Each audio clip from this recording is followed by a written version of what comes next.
guys, today's topic of discussion is natural resources. In this segment, we will be dealing with land resources.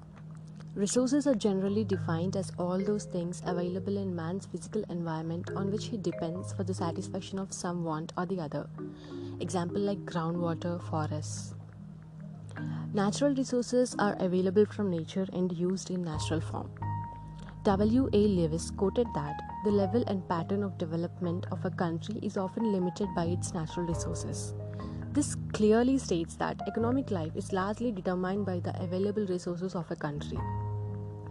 In this segment, we shall focus on India's land resources, their utilization, and non-viable pattern of India's utilization of land in agriculture. Of all natural resources, land is certainly the most important. Man and other living beings use it for their habitation. It is also the basis of most of the primary productive activities which are so essential for human existence. Land is not only required for agriculture, factories are also established on it. Vast tracts of land are used as grazing fields, forests grow on it, and road and railway lines are built on its surface. Obviously, for most of these purposes, land with plain surface containing fertile soil is required. Rocky lands, deserts, ravines, etc. are good neither for agriculture nor for building transport system. Therefore, land endowments of a country do not depend merely on the size of its geographical area. The quality of land, particularly fertility of soil, is as much important as the size of the area. Coming to area and utilization, in terms of area, India ranks 7th in the world with a total area of 32.87 crore hectares. In absolute size, India is a really big country.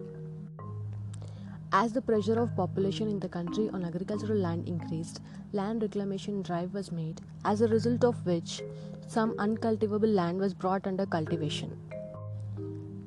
Coming to non-viable pattern of land utilization, non-viable means practically not workable. In a backward agricultural economy, it was quite natural that more and more area was brought under cultivation by clearing forests, even though it meant damage to the ecological balance. In the first place, those who caused this damage were not aware of the results of their actions, and even if they knew the long-term consequences of clearing of the forest, they could not help, since the land had to be reclaimed and put under cultivation for meeting the growing demand for food. The existing pattern of land utilization cannot persist in future as it is not viable. Some of the suggested remedies to get better of this situation are: keeping in view the requirements of land for non-agricultural purposes and the need for restoring the disturbed ecological balance, it is not advisable to bring more area under cultivation.